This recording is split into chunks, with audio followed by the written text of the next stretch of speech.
Sports Network. Yeah, I've been closer to Jesus before, so can you help me out?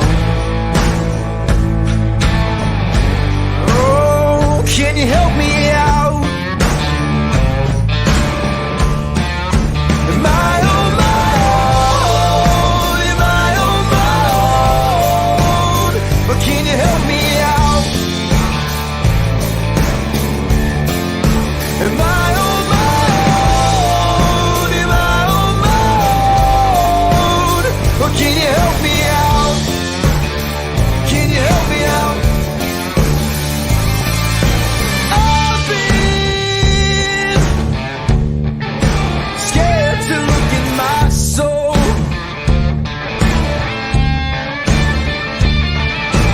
I've been afraid I would follow the road. Yeah, afraid of the things I've been told. Hello, party people. Welcome to a Tuesday episode of Running Point, brought to you by Greenwood Chevrolet in Austintown. Anthony Hartwig alongside Ty Bartell. And Ty, for the first time in the season, we have a lot of games to kind of recap from last night. Last night was not the first night of girls basketball, but the first full schedule. We had 8 games on the network, 13 games being played total, I believe. So without further ado, let's just get to it. Let's get to these recaps. Ty, you were out in Sebring as Latonia was able to knock out the Trojans. We both picked Latonia, so props to that. What do you see from Latonia, and how did you see that game unfold? Looking at it, this was actually a game too. Ella Gregorina was the story of the game, and really what Latonia's offense leads itself to do, because McKendra Cole was the leading scorer in game 1, and Latonia obviously 2-0 on the season now. But what the offense kind of leads itself to do, it's just whoever is open and making shots. It creates a lot of open looks, but Ella Gregorino, like Coach will say too, she's the motor that gets it all going. She's the guard, she's the point guard, she's the ball handler, and she is pretty much as good of a passer as she is a scorer. And she dropped 28 last night, but what she's able to do creating for her teammates is absolutely incredible. So, I mean, having a point guard like that knows when to take their shot and can score it when they need to, but also knows how to facilitate and get their teammates to be better. That's something bright that a lot of coaches love. Like we said, too, if you can get your point guard or your big check mark, that makes things a whole lot easier in basketball. 3 days into the season, we have 3 game days, 4 days if you include Sunday. And we're already have multiple 20-plus point performances. People are lighting the scoreboard up. McElroy from Canfield. You had Gregorino. You had Kayla Marshall from Campbell on Friday night. And then you had another girl from Sebring on Friday night, and Devin Reggie, who scored 20 herself. Kylie Wilson last night for Dax Milton.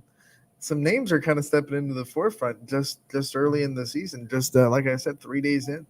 Yeah, no doubt. And I mean, there's a lot of girls that are, like we said, new names you're going to hear on the network so far. And early on in the season, it's been a lot of new names we're hearing. So you had a chance to catch up with Coach Ritz and Ella Gregorino after the game. Let's hear what they had to say after the game. We're going to have to excuse the awkward camera angle. Let me tell you, though. Hold on. Bring me back up, because this is story time real quick.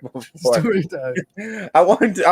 It wasn't as easy as getting them up there with me, because Sebring had one side of the bleachers up. So I'm climbing these bleachers like Spider-Man the whole night to get up there with the equipment and everything. So there was no getting Coach Ritz and putting one of his players in jeopardy of getting hurt by climbing up there with me. I'll assume all the risks, and I'll put myself in danger. But yeah, I climbed those bleachers the whole night.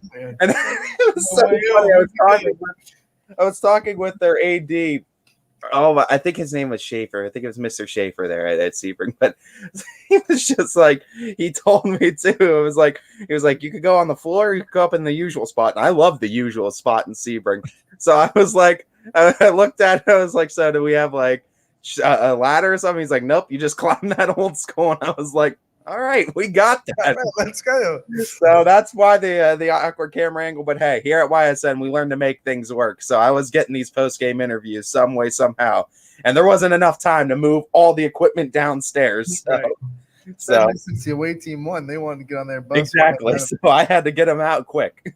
So we are going to once again hear from first Coach Ritz and then Ella Gregorino post game press conference. Well, yeah, I'm going to call it a press conference after Latonia's 54-33 win over Sebring. We are now here with Coach Ritz of the Latonia Lady Bears, as coming away with the victory today. Coach, 54-33.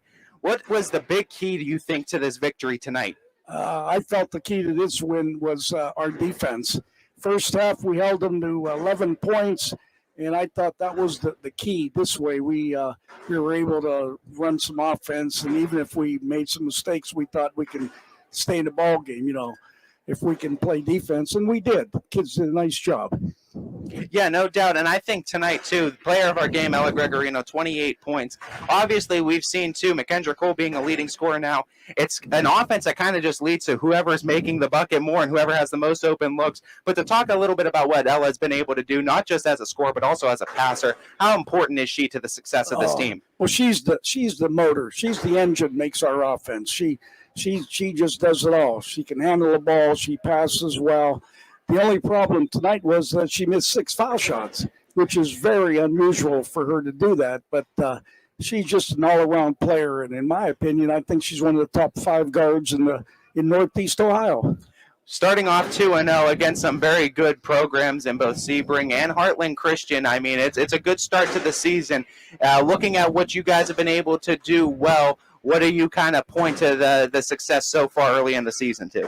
Well, we've got one senior, and she just does a fantastic job. She keeps the kids under control, and we've only got 11 kids. 2 kids are injured, so we're playing actually 8 kids, 9 kids, and I think just team play. I mean, our motto is family, and the kids play well together, and they all like each other, and they do a nice job. Thank you so much for your time today, Coach, as Latonia, a part of the 54-33 victory here on ysnlive.com.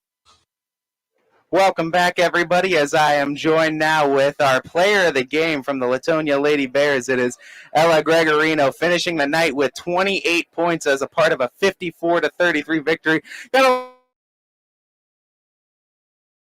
With all smiles and all bright futures, it looks like, for the Lady Bears. Ella Gregorino, talk to me a little bit about this performance tonight, and really what worked so well with the team that led to you getting so many opportunities.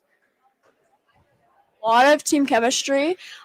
We worked over the summer and in the off season, definitely building our team chemistry, and that definitely helped us out here tonight. They know how to feed the ball. We had a lot of good and ones, good passes, and that definitely helped us here tonight.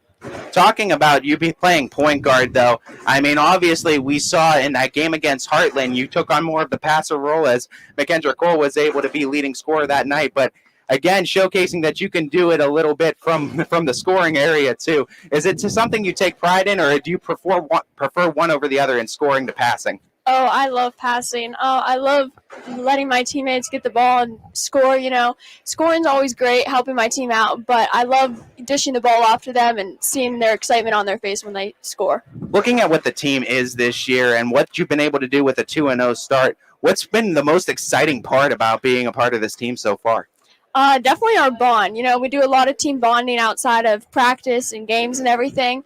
I love hanging out with my teammates, my coaches. They're all great people, and I think we could continue doing that throughout the season, and we'll be just fine. That is your Baird Brothers player of the game tonight, Ella Gregorino, 28 points as part of the win tonight for the Latonia Lady Bears. Thank you so much, Ella.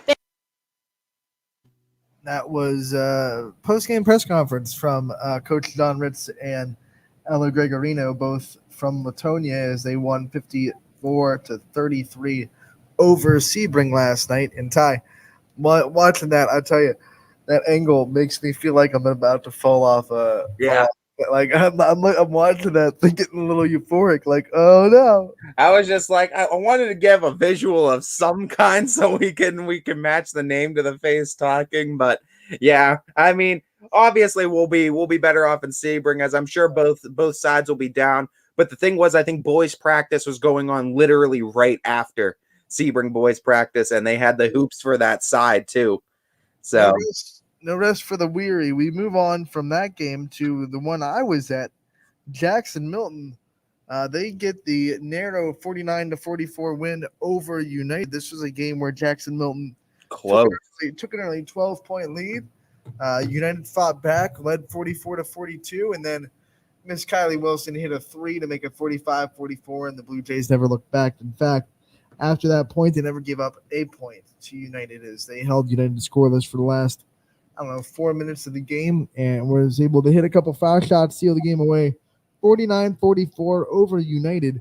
I had a chance to catch up with Coach Kenny and Kylie Wilson after the game. So now we are going to hear from them after Jackson Milton's first win of the season. Okay.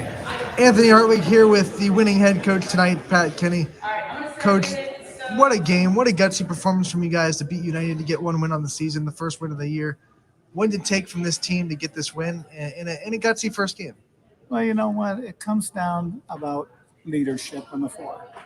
And I have two seniors out there that do a lot of good things with other girls. And we have a couple more girls. Number one, Sonia sophomore, and she plays tough. And then the number 23, she got herself in foul trouble in the first half and had to sit her out for a quarter. They came back a little bit on us. And my other girls are learning to play the game yet. And it's not their fault. Last year we didn't have a full JV schedule, so they didn't get a whole lot of playing time last year. So it was about just doing the little things that pulled it out. This year, obviously, people can tell you have 7 players on the roster. It's going to make things a little tough. How have you guys come together as a unit this year, knowing that you only have 7 and that's what you have to kind of roll with? Yeah, well, you know what? We don't have a practice team.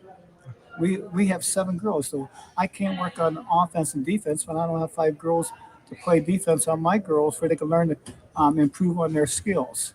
And it hurts us. So, and talking about this game, I had three players in double figure scoring, a balanced offense, even though Kylie Wilson led with 21. What's it mean when you guys can score from different places on the floor like that? That's what I preach all the time. It's all about team and moving the ball around and being unselfish and be patient. And we have 3 people scoring. Sorry. I didn't get to look at the book yet. Sorry about that. Don't mean to be coughing on. Sorry. You're good. All about the defense, too. They took the lead 44-42. Didn't score after that point. Talk about your defensive effort. We played man tonight, and we work. I like my kids playing man, but we play other defenses. But if we would have played a zone, they have a couple girls who could bury them outside shots, and they would have got open more. That's why we had to stay in man on them. Coach, thank you so much for taking the time to join us. Congratulations on your first win, and good luck the rest of the season. Thank you for your time. You do a beautiful job. Anthony Hartwig here with tonight's Baird Brothers player of the game, Kylie Wilson. Jackson Milton gets the win over United 49-44. Kylie, what did it feel like to kind of get this season started and get off with a win? It was great. It felt amazing. We all worked together as a team and just came to work. 21 points for you, 5 threes. So business as usual for Kylie Wilson. Got the work in the off season. It pays off. What kind of improvements did you already see from yourself from last year to this year? Definitely getting open, like off the ball, and just quicker shots so the defense can't get up on me. There was a time in this game United kind of made a comeback. They were pushing you guys. How do you guys come together and get this win in a very gutsy performance? We called a timeout. We just calmed ourselves down, talked together as a team, and said we just have to hold them off, and we did our job. This is the MVAC that everyone kind of thinks it's maybe Jackson Milton's year a little bit. Yeah. How does this win kind of give you guys momentum? A lot of momentum. Since we're small, we only have 7 players, but we are tough. We can be tough to beat. Before we let you go, just give a shout out to these fans in these community. The fan was First time for a full gym. We love seeing the it. fans were awesome. They were here to support. All right. So that was head coach Pat Kenny and last night's Baird Brothers player of the game, Kylie Wilson. Jackson Milton gets the 49-44 win over United. Another team that got a big win on the year on the season last night was Warren JFK, and we're going to be talking to their head coach now as he's in the green room, Sean Zakur. We're going to pop him up here in just a second. Going to get our background right. And here we go. Coach, thank you so much for taking the time to join us today. I appreciate you guys having me. Thank you. Must be exciting time soon. I'm sure you're in a good mood too, coming off of a 2-0 start, Coach. Coach, I know we've already kind of had a chance to meet the team over the course of these two games, but for anyone who hasn't gotten a chance to kind of tune into JFK, why don't we start off with a meet the team segment and who's really been those big impact players early on in the season, and who's some players that you think with maybe a little development might get some minutes towards the end? Yeah, no problem. For us this year, we're relying really on senior Faith Hollabaugh. Her first game, she had a really good game against Cheney. Last night, she didn't put the ball in the hoop too much, but she produced for us in other ways. Some big defensive stops, got a couple good rebounds. Juniors, Julia Toth and Lucy Wetzel, both players that this will be their third year playing varsity basketball. So that group of upperclassmen is big for us to have because I have 7 freshmen and I'm rotating essentially all 7 of them in varsity games. Last night, our 3 leading scorers were freshmen. Grace Hadley had 19, Isabella Morrow had 11, and Candy Caldwell had 7. And we had a girl in our first game who's a freshman who she had 11 points and 9 rebounds, and she fouled out last night. So I think what that shows us as a team and me as a coach is we're a little deeper than maybe we thought. We have some girls who could step up, make some plays when others aren't. And, being a group of 7 freshmen playing a lot of varsity basketball, last night's win really showed them their capabilities when things aren't going their way. We were down 31-27 at half last night, and we really buckled down in the second half. Other freshmen, Addie O'Deal, Danielle Wickham, and Nia Johnson. There's just a lot of names I could tell you, but for the next 4 years, this is going to be a really fun program to watch. With a team with so many young players, how important is it that you get off to this good start and you're 2-0, and now you can really have momentum for these young kids? Yeah, that's a good question. For me, as an athlete, as a fan of other, sports in general, momentum is huge. And for you to come out the gate, we push these girls maybe a little harder than they've been pushed in other aspects. We know the potential. We know the big picture that these girls can accomplish. And I think it's huge for them to go 2-0 so they buy in. And when they buy in, it's not for me. It's not for themselves. It's for the girls next to them. It's diving after a loose ball because they know that's the sacrifice that their team needs them to make. And you go 2-0, it's easier to dive after loose balls. It's easier to take charges. It's more exciting to show up to practice and work on the things that we need to improve on. So I really am proud of the start that these girls have come out and had. When you're dealing with a team with 7 freshmen, I got to ask, Coach, what is the toughest middle school habit to try to break from them, on or off the court? Oh, that's a good question. I'd say for the 7 that I have, honestly, is learning the game. It's a much faster pace, and trying to teach some of these girls just like the finer parts of having some basketball awareness, having some good IQs on the floor, knowing when to backdoor cut, knowing the position that you need to take for a rebound, not just watching the ball and hoping it bounces to you, getting your body in front of people. So for me, that's been the biggest thing with the 7 freshmen is really trying to help them. It sounds bland, but learn the game because the athleticism's there, the ability to shoot, the ability to dribble, it's all there. It might be raw in some of them, it might be a little more polished in others, but they all have a good basic understanding of being aggressive through the game, and they just need to continue to take steps forward. Coach, now you have 2 wins into the season, and like you said, you need to keep taking steps forward, and it's always easier to learn from a win. That's a coaching cliche. What kind of things have you seen that you still want to improve on and still get better at as the season goes on? Right off the top of my head, I can tell you we need to stop fouling.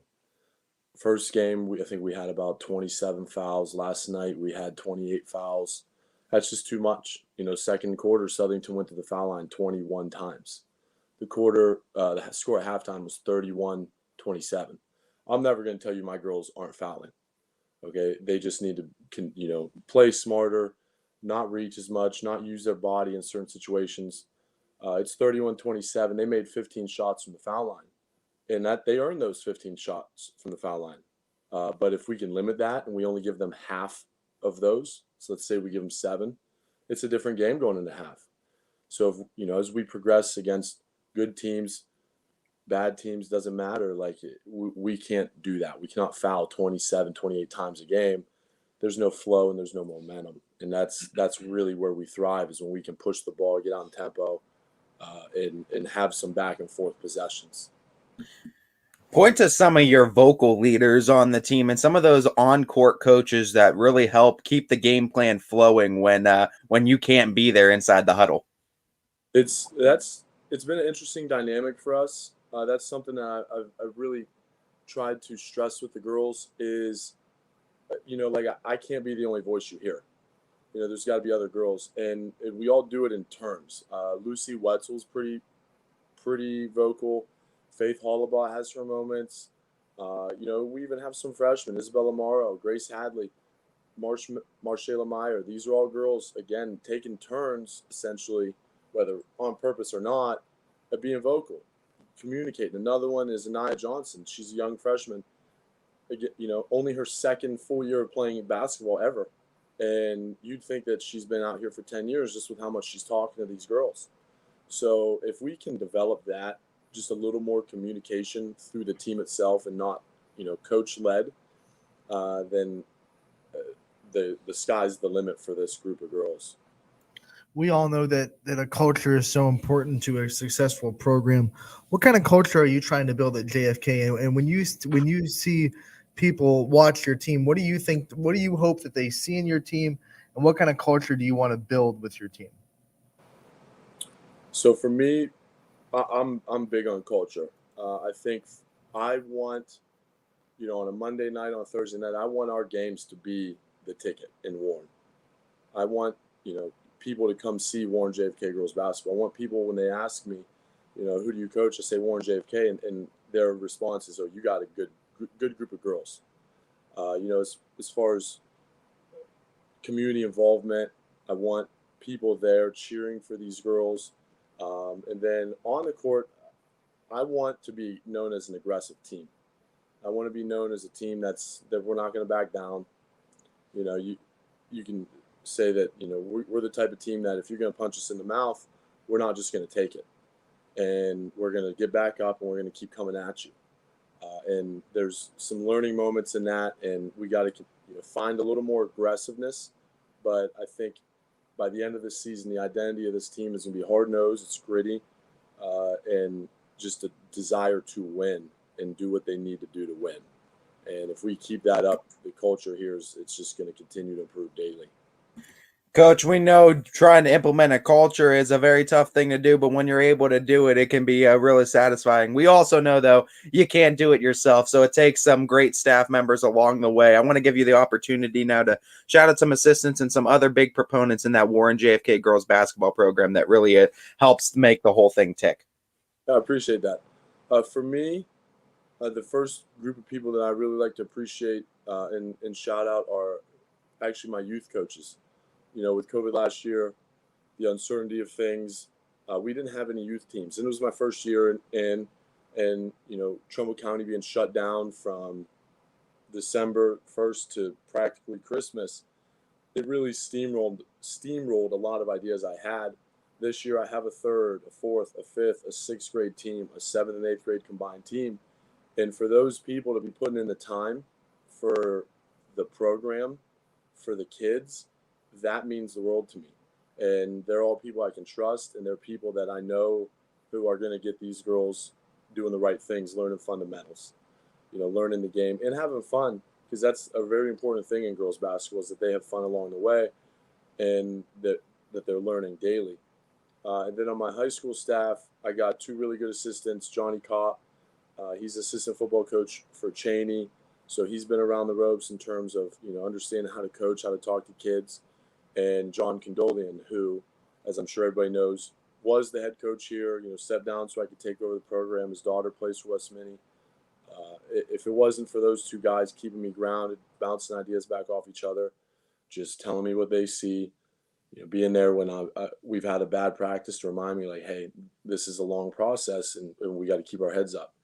Last night they were big time for me to get some key subs in the games at the right moments, making sure we didn't get too emotional, whether it was on a good play or a bad play, and we just kind of stay even keeled, try to make runs here and there, and tighten up our defense. So I really couldn't ask for much more appreciative and supportive staff.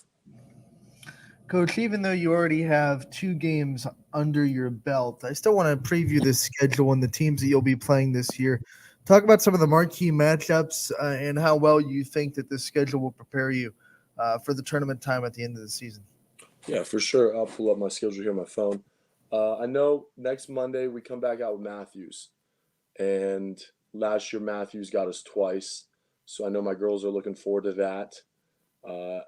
As I go down the schedule, then we got Southeast, which is always a tough opponent.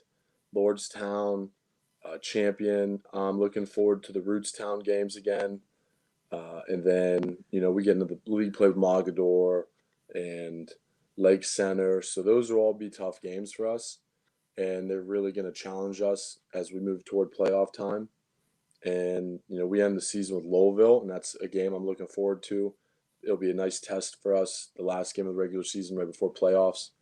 And I think with this schedule, I think it's going to allow us to win some games where we might be able to host a playoff game. And to go 1-13 last year to host a playoff game this year really speaks volumes about what these girls are willing to do for the program and for themselves in terms of leaving a legacy here. I mean, you're already twice as good as you were last year then, Coach. You can look at it that way, and it's small building blocks at a time. With that, I want you to kind of give us a spotlight on why, if anybody's on the fence, and I mean, I don't know why you would be after a 2-0 start, why you should come out and catch this JFK girls team. And with that, give us a little bit of a preview of this matchup with Matthews on Monday.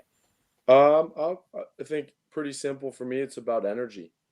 If you watch me coach, if you watch me interact with my players, I'm going. I'm up. I'm yelling. I'm keeping them accountable. But when they do something great, like I'm letting them know that it's awesome, and that we got to keep going. You got to keep having that faith and confidence in yourself, because we all know it doesn't matter anything you do in life. If you're not going to believe that you can do it, you're going to fall short almost every time. And that's the big thing I tell my girls, especially having 7 freshmen, is it's got to start with a belief system in yourself and fall back on your talents and your abilities. And if you do that, you're going to see yourself go farther in life than you probably thought possible. So you come watch us play, you're going to see energy. You're going to see girls getting at it. You're going to see girls excited for each other, standing up, cheering, and just really, playing the game the right way and having fun. And moving towards Matthews, I know they played Lowellville last night, which I believe was a close game. I think Lowellville ended up winning by 4 or 5. Haven't yet got the film to that yet. Still working on that. I think from last year, I know that they had, 1,000-point scoring Dean that's graduated. So I know they'll be looking for some offense. And they got some other guards who were able to put the ball in the hoop against us last year. I just know that we're a different team now. And I think it's going to be a little bit of a battle. And I'm looking forward to playing them again. Exciting times indeed in JFK for the girls program and the boys program. We look forward to covering you guys all season. We thank you for your time. And before you go, I want to let you know that you got some love in the comments section from Sarah Phillips that says, good coaching, coach. So, All right, thank you. One of the perks of being on Running Point, you can always get love in the comment section. Yeah, Brought to you by Corbin right on. So once again, thank you so much for your time. We look forward to talking to you again real soon as the season goes on. I appreciate it. Hey, just remember, go Bucks, guys. Yeah, absolutely. Thank you, Coach. Take care. It's starting off. Well, we got some post-game interviews up, and we got some coaches interviews, and basketball season is here. It's alive and plenty, and it's fun times. Fun times as the boys' side of things starts this Friday. So, I mean, one ball dropped right now with the girls' side of things, and we're getting into it. And the other one's about to drop Friday, and then it's basketball madness. Well, it's a break. It takes a little bit of a break for Thanksgiving. For Thanksgiving and for Christmas, but there's madness in between Thanksgiving and Christmas, and there is certainly a lot of madness after. Yeah, you're not kidding at all. And one of the things that is so fun is like you better eat your turkey and you better get a good night's sleep because starting Friday, it all starts. Here we So go. many big matchups. Big matchups indeed. We're going to take a quick break. On the other end, we'll continue our recaps of the scores last night. We have a couple of more post-game interviews to get to share out with you. We also are going to be debuting an interview with Jason Ray, the head coach of the East Palestine boys basketball program. DJ Yoakley was able to catch up with him, so we'll debut that interview as well. Don't go anywhere. Running Point brought to you by Greenwood Chevrolet in Austintown. New things happen all day. Some are good, some not so good. In today's complicated world, while you're busy working, playing, and living life, we're busy helping you make sense of the day's news. And there's only one place where it comes together with clarity, context, and accountability. It's 21 News at 6 with me, Madison Tromler, and Derek Steyer. 21 News at 6. It's what the day's news really means to you. Welcome home to a home made homier with Baird Brothers Fine Hardwoods. Inspiration starts at BairdBrothers.com and is turned into reality when high-quality hardwoods are delivered right to your home. Baird Brothers has the latest design trends, shiplap and skinny lap interior siding, antique oak rustic flooring. And, well, you'll find them all at BairdBrothers.com. Ordered easily, delivered conveniently, enjoyed comfortably. BairdBrothers.com. At Greenwood Chevrolet, shop with confidence knowing we're ready to go the extra mile for you. With the largest selection of used vehicles in the Valley, backed by the Greenwood Advantage Warranty. Every one of our vehicles has undergone our own 126-point inspection, so it passes the most important inspection, yours. No other dealership has the extra inventory, gives you extra for your trade, and goes the extra mile for you. Only at Greenwood Chevrolet. WRS Wealth Advisors, the area's premier wealth and retirement specialists. Located on South Avenue in Boardman. Quality, customer service, and integrity. Those are the 4 words that have driven our success since 1957 at Joe Dickey Electric. Joe Dickey Electric is one Mahoning Valley landmark business that stays current with the requirements of our customers. Family owned and managed, we are an electrical contractor and energy solutions provider. Every member of our team adds to his or her skill set through ongoing training. Residential, commercial, industrial, automotive, and more. We keep ahead of the needs of our customers with a fleet of more than 50 vehicles and 24/7 emergency service, so you're never left in the dark. When looking for home design inspiration, don't just be inspired, be Baird inspired. Whether new or remodeling, Baird Brothers has the latest trends like shiplap to refresh your home. Go from inspiration to installation with our wide selection of in-stock American hardwoods. From the rustic charm of antique oak to the warmth of traditional cherry, Baird Brothers has what you need to make your home inspiring. Baird Brothers, our family's heritage, your family's home. For a great vehicle and a great experience, come to Boardman Mitsubishi today. As always, our full lineup of Mitsubishi models comes with a standard 10-year, 100,000-mile powertrain warranty. Boardman Mitsubishi, your hometown Mitsubishi dealer since 1999. Coca's Pizza, always supporting our community and our local athletes. Stop in on game day or score big and have it delivered right to your door. Check out our daily specials at cocaspizza.com. That's Coca's Pizza, we serve it hot. At Hubbard Chevrolet, Hubbard can help you get the financing you need, regardless of your situation. I'm Tony Page, and I've helped thousands of customers in Northeast Ohio and Western Pennsylvania buy a vehicle. Visit HubbardChevy.com to get pre-approved. Remember, folks, Hubbard can help.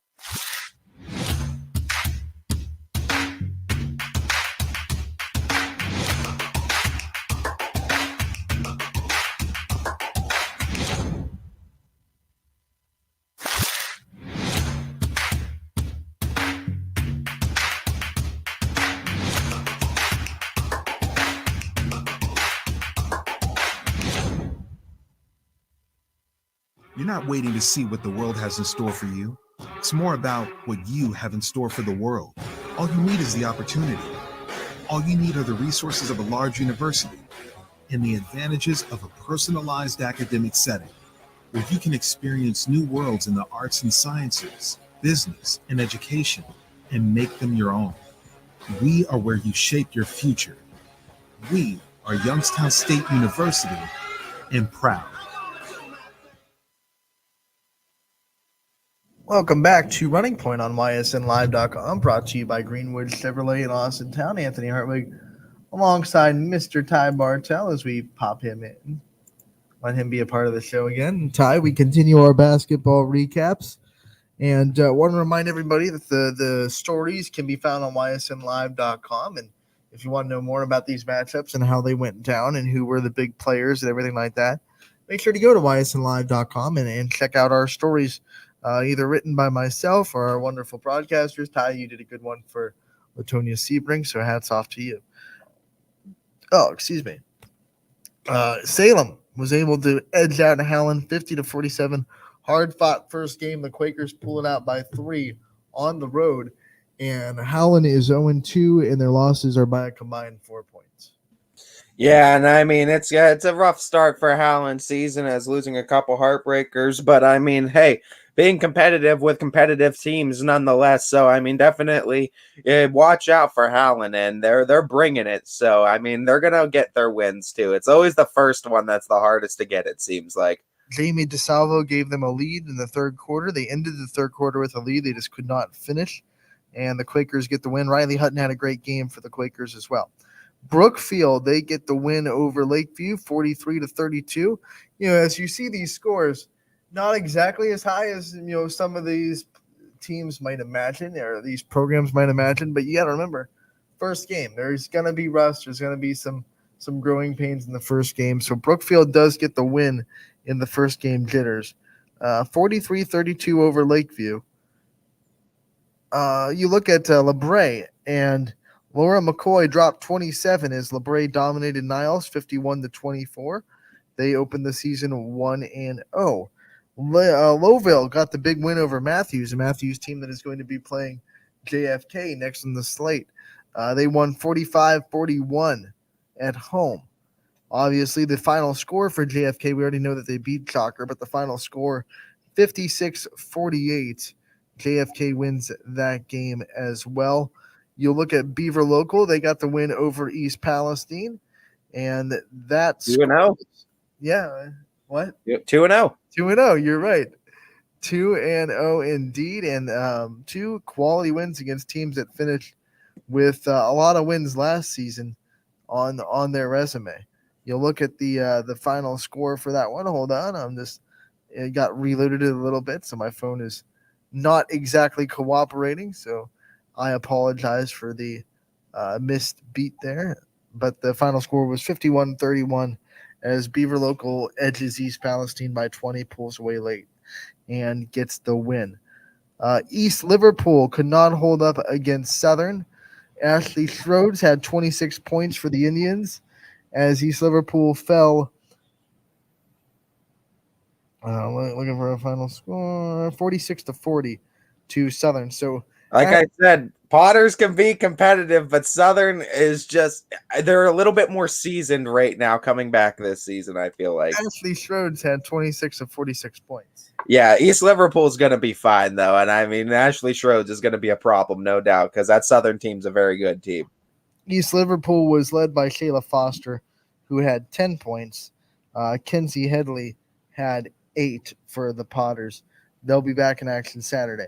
Lisbon, they could not overcome the Malvern Hornets.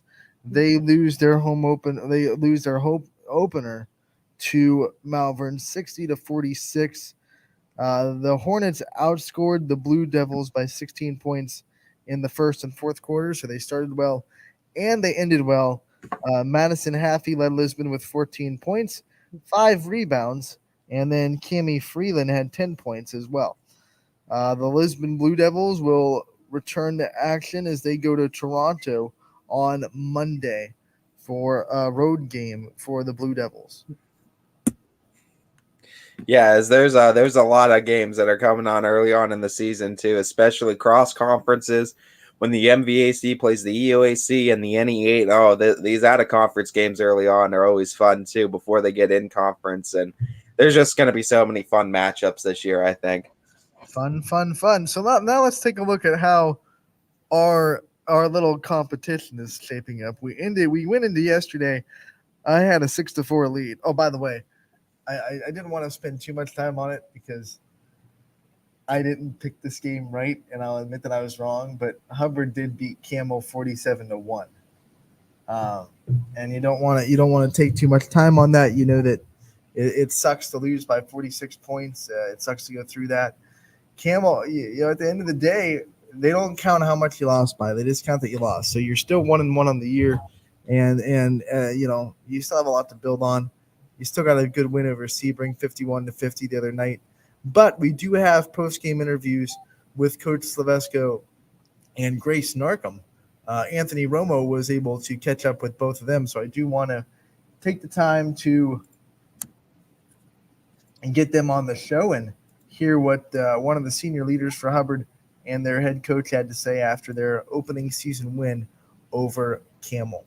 Anthony Romo here with Hubbard head coach Scott Slavesco after the team's opening night victory over Camel. Coach, coming into this season, who are some of the leaders that you wanted to look forward to really step up for this team? Obviously, we lean on our seniors, Grace Narcom, Gabby Jones.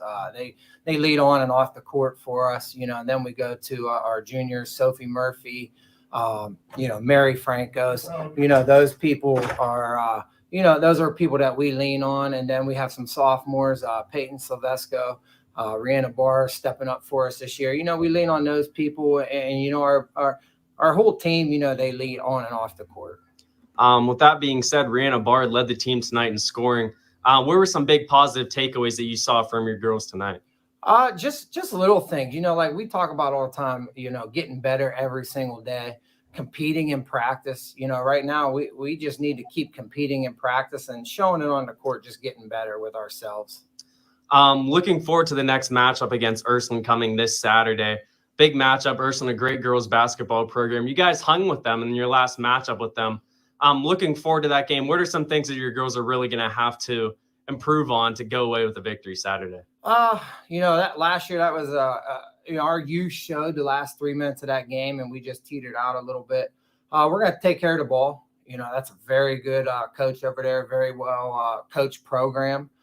Definitely, we're going to take care of the ball. We're going to just do what we do. Let's get the ball inside, work from there, and just take care of ourselves. I think if we take care of ourselves, win, lose, or draw, we're going to be happy with the outcome. Thank you, Coach. Thanks. Anthony Romo here with Grace Narcom, tonight's Ysn Player of the Game after Hubbard's opening night victory over Camel. Grace, being a senior leader on this team, what are some of your goals for this season individually? Individually, I want to make sure the girls feel comfortable on the court. We're pushing the ball. I want them to always know what they're doing at all times. I may not lead in categories, but I contribute to every aspect of the game, and I want them to know that and see that and feel that on the court. On top of that, what are some of the team goals coming into this season? Team goals, first goal was winning the season opener, which we just did, and then we want a winning season, to have a home playoff game, and to win that home playoff game, but we're taking it one step at a time. Coming out with tonight's victory, what are some positive takeaways that you can take away that the team did tonight? We definitely played an amazing defensive game. I mean, they only scored 1 point, and no matter who it is, whatever team it is, we're going to play a defensive game, and they're going to have to understand that. Grace Narcom, tonight's Ysn Player of the Game. I love the end of that interview when she says, we're going to play a defensive game, and they're going to have to understand that. That's just it's a little bit of attitude, and I kind of love it. I love it. What a great interview. I love it. They're going to have to understand that. I love it. So Hubbard with the 47-1 win over Camel, and that was, props to you for picking that one. I didn't see that kind of blowout coming. Yeah, I knew with that team how young they were last year, how much experience over the summer was going to help them, and honestly, it was a great showing from Hubbard. And NE8, like we said, going to be pretty wide open on the girls' side of things. Hubbard saying that they want a piece of that flag, and they just might grab it. McDonald won 53-5 over Lordstown. By the way, that was a game that was not on the network, but we still had a final score come in from that one. And you look at some of the other scores. You had Boardman dropping the game to Marlington. So now that we have all of our games in, we can look at how me and you fared for this one. We both picked McDonald. McDonald won. McDonald won big. Let me say McDonald won big too. It's a Big Mac for everybody. We both picked Malvern, right, to beat Lisbon? Or did we both pick Lisbon? Either way, we both picked that game. I think we both picked Lisbon. I think we might have both picked Lisbon. So that's 7-5 me, and then we both picked Mogador to beat Wyndham. That happened, so it's 8-6. We both picked JFK. Yeah. So that's 9-7. Both picked Jackson Milton to win that game. Got that one right. We both picked Beaver Local. Got that one right. Both picked Brookfield. Got that one right. We both picked. Well, no, you picked Hubbard. I picked Kill. Yeah. So actually, you tied it up because the two games. I believe I picked Marlington too. I think we differed. You got the win, so it is tied. Yeah, that's what I'm talking about.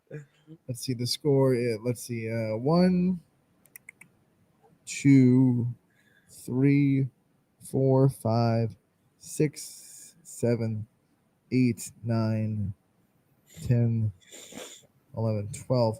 12 games were picked. So that means the score is, let me do the math, 16-16, tied going into the fourth day of basketball. And a little bit later in the show, we'll pick the games on the network tonight as well. We have 2 games on the network, so it's a kind of a quiet day. Tied it up. We'll still pick them. And you basketball's a game of runs, Anthony. I just got mine. It's early, and you know it. We have a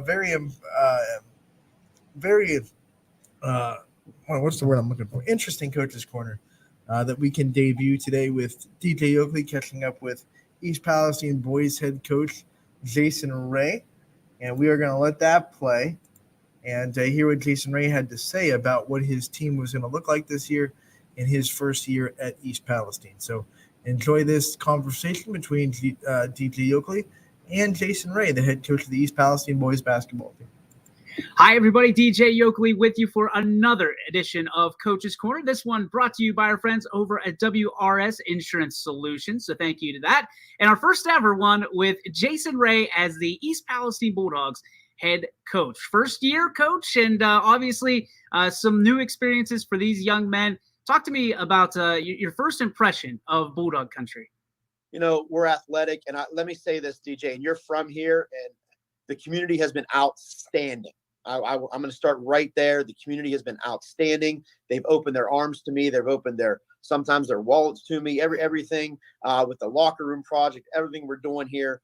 But, you know, I come from a small town and where, you know, in Toronto, Ohio, where they take care of their own, and they've really brought me in as their own. And with Ysn, and even though we did the Veterans Day parade and things like that I was on the committee for, just stuff like that we're into. The basketball team is next week's working Santa's Secret Shop over at the elementary school.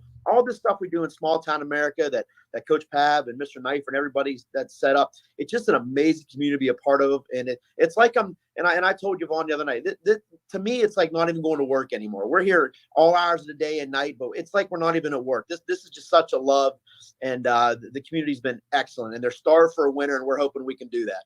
You said they're starved for a winner, and that's something that hasn't been done a whole lot across the board in Bulldog country in a while. And you and I talked off the record, and we said that it can change, but it's a culture change. And you've taken that and embraced it fully. Talk about the culture that you're trying to bring to the Bulldogs. Accountability.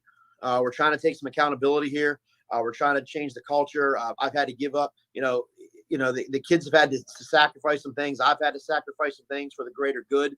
And sometimes that's hard to do. But to do what we want to do and go where we want to go and to rebuild this thing into the dynasty that it used to be. And not too long ago, it's going to take a lot of sacrifice, and the kids are buying into all that we're doing. So I'm really excited. We've had Our grades are good. We're doing weekly progress reports now with grades, and the teachers have bought into that. So every Friday, their grade sheets are due to me. Everybody's eligible. That's really big. And you know me, we talked about that when I was at Youngstown East. It's part of my system, and everybody's eligible. And I make sure that, and I make sure that the kids do that. And just to be accountable is where we are right now. And to create that culture, and even DJ, in the basement here in our locker room, the locker room was really back from the 1950s or even before. We've embraced that locker room project with the Dare to Be Great, and literally we're starting this program literally in the basement up, and that's how we want to go. And our scrimmages have been really good so far. We have our final scrimmages tonight down in Toronto, so it's going to be neat. We got to go obviously to Rocket Mortgage Fieldhouse to play, to scrimmage up there, and so it's been a lot of fun. It's been a lot since I got the job in June when you and I talked, and I said, and I didn't. I realized it, but the amount of hours that it's taken to put this thing back together has been immense. But it's a lot of fun, and the fact that I like the kids and my staff's amazing. And everybody's good from 3 to 12 with EPYSA and on up through YSN. It's been a blessing to me. So let's talk about, you get a constant reminder every day when you walk into that gym with those plaques hanging there about how good East Palestine basketball is, and the tradition and the rich program history in those walls. Talk to me about, how you see this team competing for championships this year. Well, I'm not going to say we're going to compete for a championship this year. That would be that would be a far stretch right now. But right now we want maximum effort, and we want to compete every night. We want to show that we're here. Whether, you can play really well and lose by 20 and somebody's better than you. And I have no problem with that. But if we compete every night and give our maximum effort every night, and somebody says, wow, we scrimmaged the other night against a couple teams, and they said, Coach, man, you guys just play so hard. And that's kind of my mantra, the way when we did this at East, and even cut my teeth under Matt Cashdaller or Dave Chrisman or Mickey Adams, all those guys I've worked for in the past. It's a pretty cool process, and to kind of embrace that, and the kids have embraced that toughness and that new era, new aura thing we're kind of seeing, and I'm bringing people in to talk to the kids, and that's my plan here as we go forward, and especially with tomorrow night's white jersey ceremony, which I don't want to get into too much in case the kids see it. They don't even know what that is yet. But there's certain traditions that we're bringing in, but just to walk in that gym, and I said it, back when I first got hired, and I was interviewed on your 12 o'clock show. And I said, and I looked at Yvonne, I said, it will never be this quiet in the gym again. And it's not. It's loud, and it's we want to make this craziness. The student section is going to be called Coach Ray's Rowdy Friends section. So it's really neat. Pep clubs involved. So we want to get this thing back to where we're competing for championships. And I think we can here in a year or two. And that's important to me. And I won't settle for anything less. So when you look at the roster that you have this year, there's a lot of athleticism on that roster, and there's a lot of kids that are still trying to relearn basketball at the varsity level. Talk to me about the guys that you see and expect to stand out this year for the Bulldogs. Well, in some ways they're not relearning it; they're learning actually, and that's what we've had to teach some kids. When we say the word hedge or help defense, we're really kind of starting to ground zero with some of the kids, and that's okay. And again, back to East, we did that at East. We had to teach kids how to throw a baseball their freshman year, and then end up, the miracle I pulled off last year up there.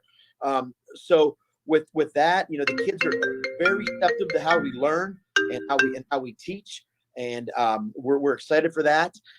But for them to come to practice every night, and you just see their eyes. When I noticed at the McDonald's scrimmage was like they had this deer in the headlights look. And then last week against Sebring and Southeast, that deer in the headlight looks has gone away. So we're trying to see how we do tonight against Toronto and Caddis Harrison Central, and and see that we got to keep that deer in the headlights look out of our eyes. And once we do that, I think we're on the right path. But for us, it's important that we just keep that focus, and in the new era here, and we're going to do that, DJ. And I want to make guys like you that can come back and see us here and whenever you can. And even our seniors that, I've talked to them, it's tough to be a senior and when you're in a rebuild, but I'm trying to make it as nice as I can for them. And I want them to come back in a couple of years and say, wow, we started this. Those are the kids that mean a lot to me. The Tyler Starkeys of the world. Those guys mean a lot to me, my senior class. So when you look at, I mean, you've got, you said Bastarkey, a kid that has had a rough go at it, I want to say, hasn't had a whole lot of success from a winning standpoint. Do you have to educate these kids on playing to win and not playing not to lose at this point? I mean, you and I know what that's like. We both come from small schools. There's an expectation of learning how to win and not just learning how not to lose in a game time situation. Yeah, we need to learn how to win. We need to learn how to compete. We got to crawl before we can walk, and then we can walk before we can run.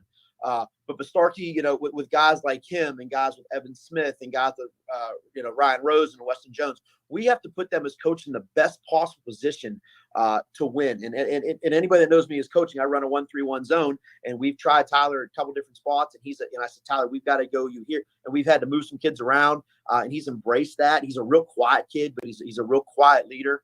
And some of these other seniors that aren't getting a lot of playing time, they've embraced it, and everybody knows their role in the team. And it's and sometimes that's hard to tell a senior that a freshman's going to play over you. But it's varsity basketball, and that's where whoever earns the spot. I don't really look at a lot of grades when it comes to 9, 10, 11, 12. But with a kid like Bastarkey, we found a spot for him, and he's embracing it, and he's finding some success at it. All right, so let's talk about foundation. I mean, you said you got to build this from the basement up. The basement obviously has to be your younger kids, and EPYSA has been very, very vigilant about rebuilding their basketball program. And when you came in, really embraced guys like Matt Warner, who have really started to be a feeder program for the East Palestine Bulldogs in the years to come, the 7th, 8th grade, and of course the junior varsity and the varsity teams. Before we talk about the Rocket Mortgage Fieldhouse experience, I got to just talk to me about how important it is for you to start literally at the very foundational levels of basketball and work them towards your program. Well, the thing I said, with EPYSA is, if it ain't broke, don't fix it. Somebody said to me, well, what are you going to change the youth program? Nothing. I'm not going to change it. I'm not touching that. They do a great job at EPYSA, Matt and John Simon and Brian Moore, and the list goes on and on and on. And we saw that up at Rocket Mortgage. Those kids do a phenomenal job. The coaches do a phenomenal job. That league does a phenomenal job. And I can't wait to get to more stuff at EPYSA that I was able to do at the Cavs, because like I told Matt, it's tough for me to get to EPYSA right now because I'm trying to get this program, on solid footing. And once we get that, then we move to other things. But I am so happy with EPYSA and Matt and those guys. It makes my job so much easier. I know that they're being taught the right things, not just basketball, but they're being taught the right things. To us, that means more to me and my staff than anything, that they're being taught the right ways and how to be good students and good kids. And that means so much to me with EPYSA. All right, so now we get to talk about Rocket Mortgage Fieldhouse. We get to discuss what it was like to stand on the same court, LeBron James, and over and over, Mo Williams, and some of these, Kyrie Irving, all these players that maybe aren't there anymore, but the same guys, you got to see them play later that night. What was it like for you personally? And then what was it like to watch the kids in awe of where they were going to scrimmage that day?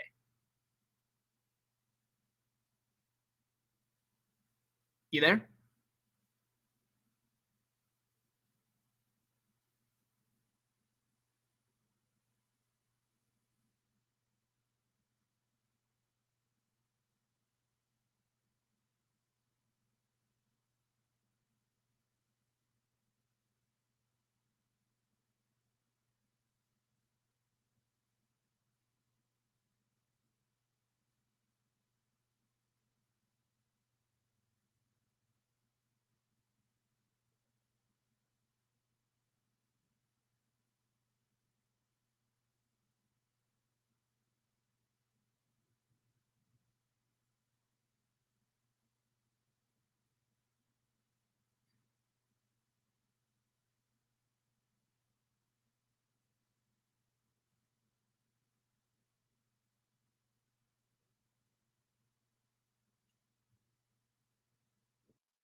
Little by little, it's getting done, and that's how you build a foundation. So the kids are buying in, but to play at Rocket Mortgage like that and see the little kids' faces and watch them go up and down the floor and try to shoot threes on that big floor, and how the paint is kind of a little bit softer than like the mats underneath it. It just was a really neat experience, and all 100. we took 110 kids with us, which was a huge undertaking for everybody, but we pulled it off without a hitch. And I appreciate everybody in EPYSA, from my staff and everybody up that made that trip possible. Just a great way to start off the new era here. So one of the things that I love about you most, Jay, is the fact that you're able to take what are regular kids, right, going up through the ranks, and you make them family. Talk to me about why that's so important to you. Instead of X's and O's, it's about Jimmy's and Joe's. It is about Jimmy's and Joe's. It is about we're actually doing this Friday. We're doing a team turkey bowl on Friday night. You know, we're taking the kids to the bowling alley, and we have a movie night scheduled and other stuff that we have. I don't want to do too much too early. I want to do this sporadically throughout the season because we do run into some tough games and some, you know, 3 out of our first 4 on the road. So we got to make this a family atmosphere. We got to remember in a family that when things get tough, you just don't abandon ship. You don't do that. You think, you know, times get tough, sacrifice have to be made, obviously, but you want to stay together as a family. And to me, that's important. You know, so when things get really tight and really, you know, just, you know, oh, we've lost 2 or 3 in a row, you know, that's when you don't want to abandon ship with the kids. That's when you want to take them to the movies or things like that, you know, and that way you're just not beating basketball through them. You know, parents, you know, I was told this a long time ago, parents don't raise their kids to be champions. Parents raise their kids to be good students, good kids, good citizens, and hopefully, you know, God-fearing, successful adults. To me, if we can do that like we did at East, then we've already won, whether we're 0-20 or 20-0 or 22-0, whatever it is. To me, that's the important foundation right now, to make sure that these guys have a good foundation in life with their families, you know, and play hard and just represent that uniform as they will see tomorrow at the white jersey ceremony, which obviously you're invited to. They'll understand what that means to wear that Bulldog jersey, because until that is given to them, they haven't earned anything yet. But tomorrow we finish up camp, and it's been a long camp, and it, you know, with you know, hours and hours a day, and we went to Cleveland one night, and Hubbard the next night, and then Sebring the next night, and back here. And the kids have embraced it all, and I can't thank everybody enough in this community. Now, you've obviously talked about your kids. Let's talk about your coaching staff. You've assembled a coaching staff that you feel really good about, not just for what they can do on the court, but the kind of leaders that they are off the court. Would you mind dipping into that for us? Well, it starts down at the 7th grade level with Will Ginder, who's been a legend in East Palestine for a long time. He does a great job with our younger staff. He was on the varsity staff last year. I asked him to kind of relocate a little bit because he's really good with the younger kids, and he went down graciously. Kind of wanted to be there actually. So I was able to make that work for him. He does a tremendous job with our 7th grade. Our 8th grade coach, Jordan Baker, is not only a good coach, but he's a teacher in the building, and that helps. And he's a math teacher.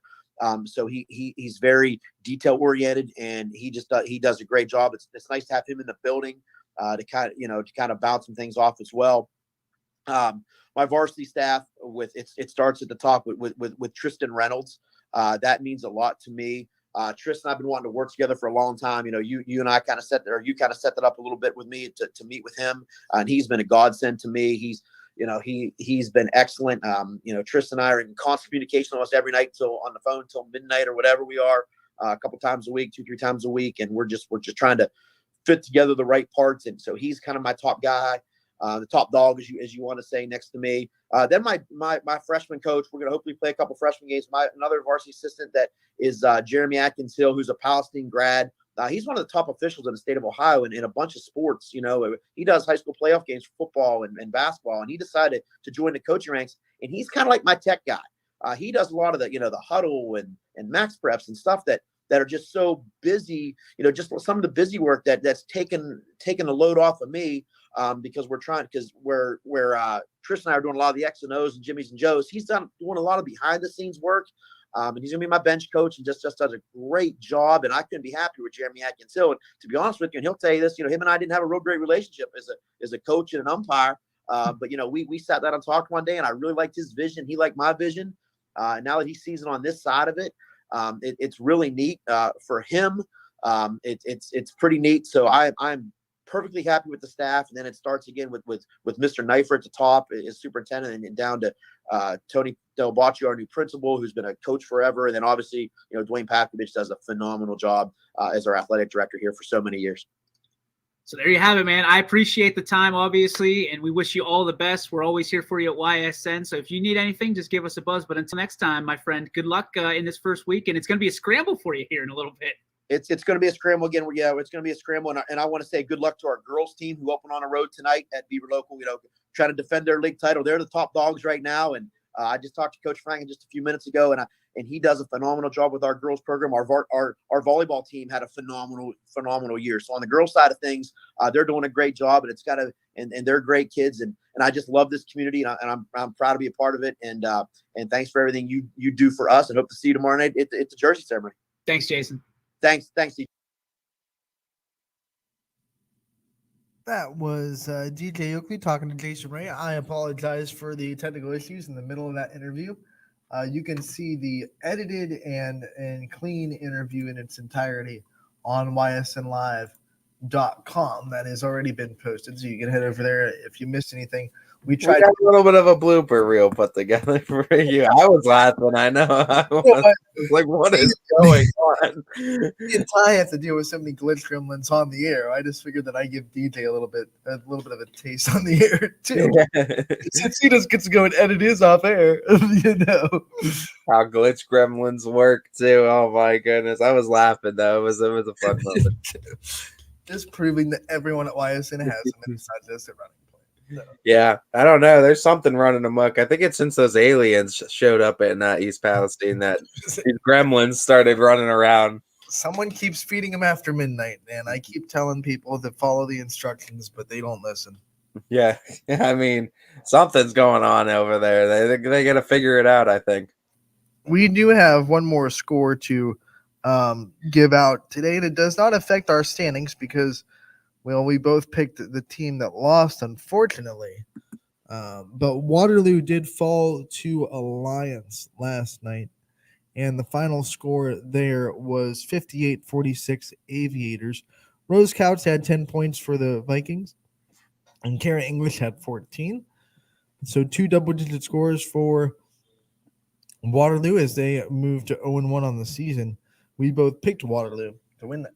Still competitive, and you know what? There's going to be a learning curve. They're still a very young team, so they're going to figure it out. And like I said, and I've said about this about quite a few teams, but Waterloo especially on I think both sides, they're going to look a lot different in February than they are in November. So just remember that they're going to get better, and they're going to develop as the season goes along. So there's going to be some bumps in the road early on. Like last year, it was all about finishing. They took a lead in the second half. They just could not manage to keep the Aviators away. So unfortunately for Waterloo, they do drop the opener. They'll be back in action soon, and they'll try to get back on track.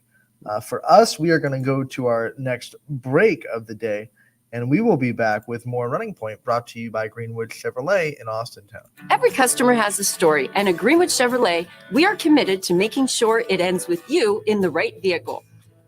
I get to be part of somebody's adventure, whether it's buying a car for the first time, helping them get approved, or finding the perfect car for their budget. I'm proud that people trust me with their finances. They trust me to take care of them, and they trust me with their story. I'm Tracy, and I'm ready to go the extra mile for you, only at Greenwood Chevrolet. Working with your family can be stressful at times, but because they're family, you know that you're going to get a loving, honest answer, even when things don't make sense to any problem. Dealing with Medicare can be confusing and overwhelming. That's why here at Myers Family Insurance, we do our best to give you honest and caring answers to all of your questions. Family, like Medicare, isn't always perfect, but when you put others first, the results can be amazing. For all your Medicare needs, call Myers Family Insurance.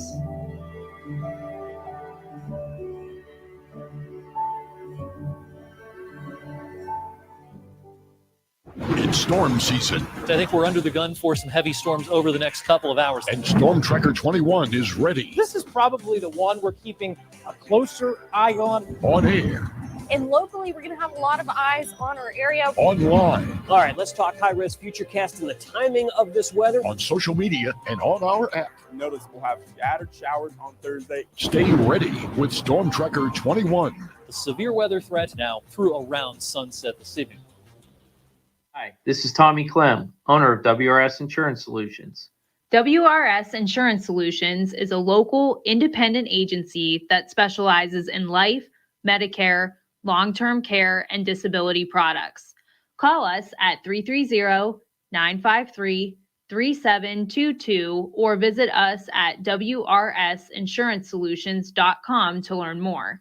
Good luck to all the student athletes in the Valley.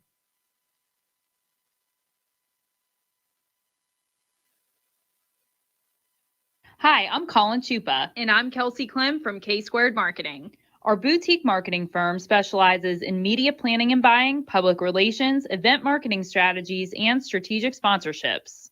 We can integrate our services with your existing game plan, or we can be your entire marketing team. Your goals, our game plan. Let's win together. Call K-Squared Marketing at 330-623-2730 or visit ksquared.marketing to learn more. Jimmy Sudman here, Director of Isle, Purple Cat, and Golden String. We are happy to support YSN and two of my favorite people, Scotty Mincher and Super Dave O'Malley. We are an agency that provides services for adults with disabilities. We infuse humor, passion, and joy into their lives. If you know of any folks with disabilities that need our assistance, please contact us.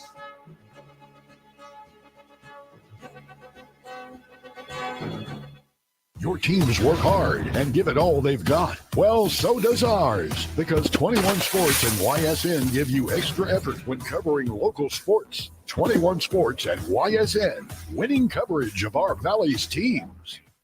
Planning a project around your home or rental property? Trust the electrical service to the local experts with 62 years of serving the Mahoning Valley. Joe Dickey Electric is your local go-to source for responsive, reliable residential electrical work. From everyday maintenance and repairs to new installations, electrical upgrades, and safety inspections, no job is too big or too small. Call Joe Dickey Electric today, 800-549-3976, or visit DickeyElectric.com.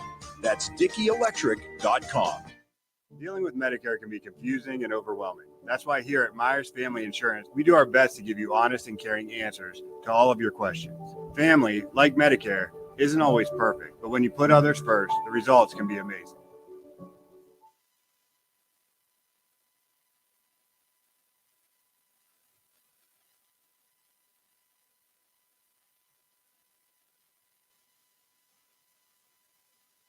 I am losing my marbles on the Tuesday. I am so sorry for the minute of darkness there. I hope you guys didn't think that you were left in the dark. Joe Dickey will never leave you in the dark, and neither would we here on Running Point.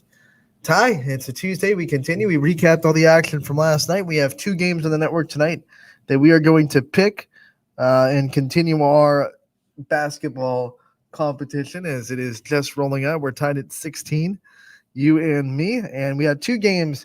And we'll start with West Branch hosting Canfield. Right now, the fan voting has the Warriors with a 60% to 40% edge. You can vote and pick with us on Twitter at Running Point YSN. We'd love to hear who you think will win these games. West Branch hosting Canfield. This one's a tough one to pick, Ty. I won the night, so it's your pick first, buddy. I won last night, so it's your pick. You never made that rule. You're just making that rule up. You won the first night, and I think I picked yesterday. Yesterday. Whatever. Okay. If you win the night before, you go second. You look through this. Obviously, Canfield can score. They proved that on Saturday night against Perry. Abby McElroy, 22 points. Alyssa Dill, 18. Kate Solly also had a pretty good game as well with her size. They did lose Summer Samarone, though. I don't know how that situation is unfolding. I don't know if she'll be able to play tonight. I wish I did because that's a big component. You're going to need a point guard against this West Branch defense because it's really, really, really good. And this one's tough, too. Yeah, it's a tough one. It held Garfield to 35 points. And that's a good Garfield team that returned 3 players that averaged double figures last year. Garfield's point guard is so tall. But what? Oh my God! West. You know what? I mean, West Branch's point guard is so tall. You know what? It's home. It's West Branch. It's their defense. And because I don't know if Summer Sammarone is going to play, and I think she'll be important in this matchup, I'm going to go with West Branch to win this one with their defense. Yeah, I mean, Canfield, I think, is going to put up a heck of a fight. But, I mean, they already surprised me with the win over Perry.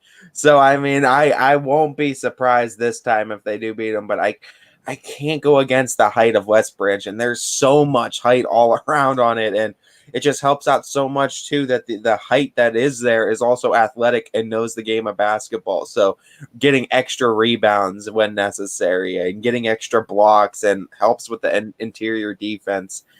I'm gonna have to also pick West Branch in this one too, especially with it being at home. You better rebound against Canfield because a lot of Abby McElroy's three came off of offensive rebounds by Dill and then kickouts to the perimeter. That has to be the key to the game for Canfield. You got to figure is that the perimeter shooting. If they can get it into a flow where the perimeter shots falling, especially from Abby. I mean, this is a team where if you could go inside out, Canfield they can beat West Branch too. Well, if you're West Branch, you have to pick your poison because you either guard the perimeter or you will let Alyssa Dill dominate in the paint. I mean, that's going to be the biggest thing too. I mean, it's going to be curious. I'm curious to see what Coach DeShields is going to come out with defensively against this Canfield offense, and if we're going to see them kind of more, if they're ever going to really kind of sit back in the zone, or if they're going to play man to man on this one.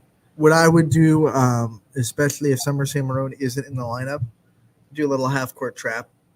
Try to put pressure on the point guard, try to make it as hard as possible to move the ball around. Because with that length, if you're trapping people in the corners with that length that West Branch has, not just height, yeah, it's good lord, length too. It's the freaking their wingspan and the height, the wingspan itself too. I mean, just long arms and long legs and just everything coming at you too. It can be daunting defensively too when you're trying to get something going on offense. And it helps too, even with the perimeter shooting, because when they get those hands up, if you're Abby McElroy, you got to get a little bit higher of an arc on your shot, and you sometimes might get a little bit more pressure in your face with just the height on West Branch. But the big thing is with Abby, she has a pretty quick trigger, quick fire release on that shot, and if she can get that one going, that's going to be huge for Canfield tonight. And to update, now West Branch has a even bigger lead in the fan vote as they got a vote in, and then that was 67% to 33% as far as West Branch goes in the fan vote. The next game, Columbiana going to Heartland Christian. Both teams lost their first game of the year. Columbiana lost to Mooney. Heartland Christian lost to Latonia. Sorry, I had a brain fart there for a second. Lost to Latonia on the road. Columbiana lost at home. This game will be in Heartland Christian. Ty, you got to pick first this time. But yeah, it's another tough one between two teams that are separated by maybe a small walk in the park. If you're up to it. Yeah, because Heartland Christian's coming off of the game with Latonia. Columbiana's coming off of a game with Mooney. Latonia looked really good defensively, but I know what Mooney's bringing to the table too as well. So it's like looking in that too and looking at the scores. Who looked better too in the games, and I've seen a little bit of what both teams brought.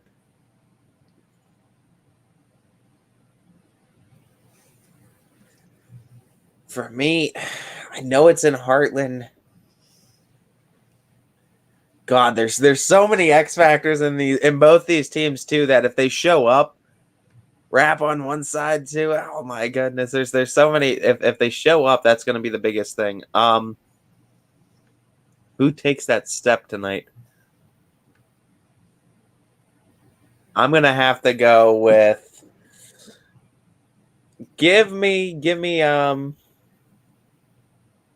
Columbiana. Columbiana gets the win, and as far as Ty is concerned, I was watching that Heartland Christian Latonia game. I don't know if it was because of Latonia's defense or if it was first game jitters or whatnot.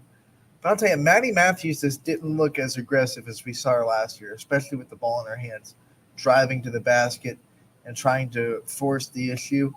I think that was an issue. That's why they didn't score as much. I mean, her game, as much as she can shoot the perimeter shot, it hinges on her being aggressive with the basketball. So I think hopefully she gets coached up a little bit tonight and she gets a little bit more aggressive with the basketball, drives a little bit more, and opens up that perimeter shot that she's so good at. I'm going to take Heartland Christian to get the win tonight at home in their home opener. I'm going to split with you. That way I can get a point back and try to get the lead. Yeah, and make me go first on your game for Wednesday. Yeah. So I have the only pick on the only game too. Well, is South Range playing Hoban tonight? Do we have another one? Was that is that tonight? I thought that was later in the season. That might have been postponed. That's what I'm asking. Hold on, I'll look. Let's see. Let's bring up South Range's schedule. Because I know they had games earlier in the season. Oh no, it is at Hoban, 11:23. You're right. South Range at Hoban. It is on their schedule. I know it's on the road too. It's not going to be under YSN coverage. I was so locked into their like opening the season at Salem that I forgot that Salem game got pushed back and it was no longer the opening game of the season. So I apologize to South Range Nation for that. I would never miss one of those picks. And that's a dare pick, buddy. Oh, no. So you get to pick first. Oh no. Oh, this is so hard. I don't know what South Range is going to look like at all. They're going to look so different than last year. Oh, good Lord. I need the Tums.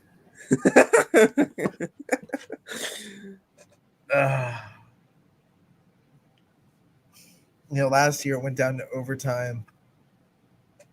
They both scored over 80. It's combined like 175 points. But I don't think is Lene Riley. Was she a senior? Is she gone? Oh man! If she's still there, they're in trouble. Oh geez. I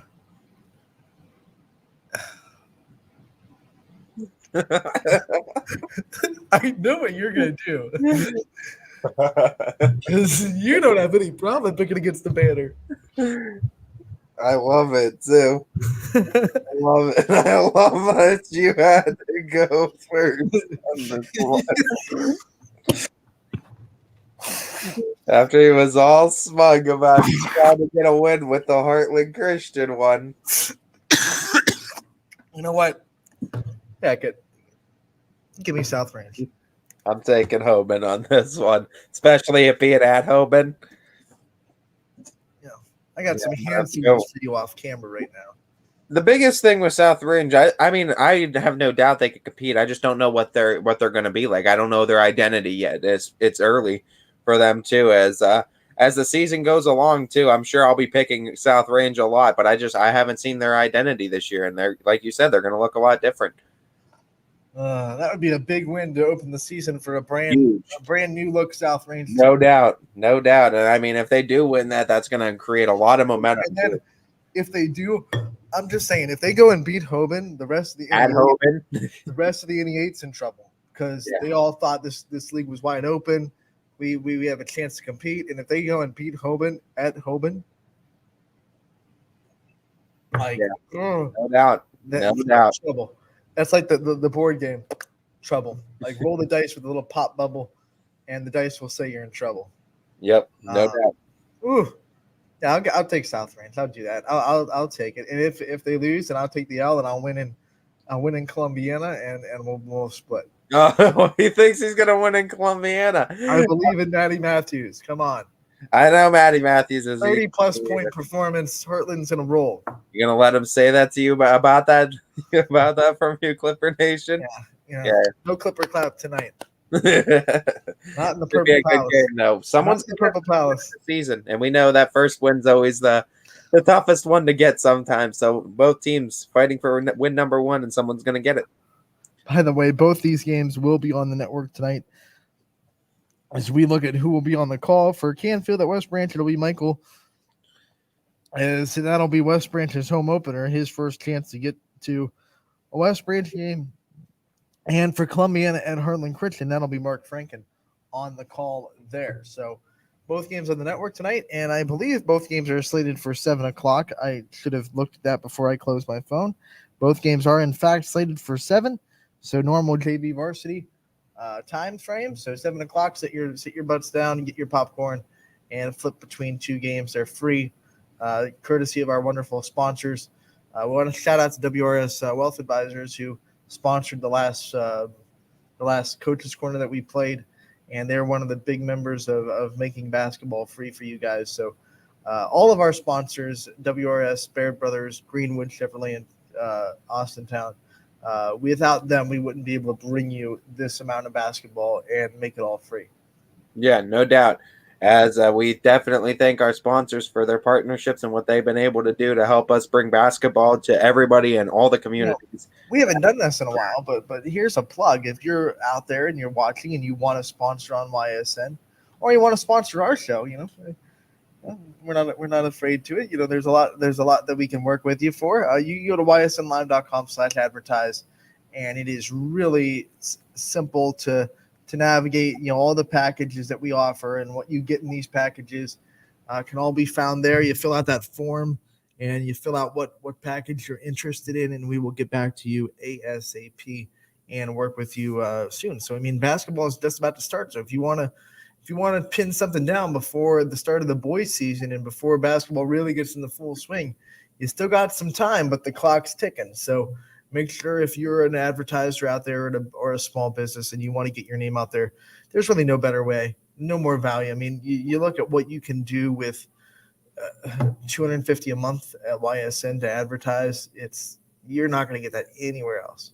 Yeah, push to all kinds of different communities from all different parts of the area too, from different counties as well. So we rest hold in a multitude of areas in northeastern Ohio. So we get the name out there for sure. So the infomercial segment of Running Point is over, and we're done being salesmen, and we'll put that hat away, and we'll go back to talking local sports. As I do want to just recap, make sure we're on the same page, so there's no arguments tomorrow. Both pick West Branch. I pick Heartland, you pick Columbiana, and I pick South Range, you pick Hopeman. Mm-hmm. See how it all shakes out.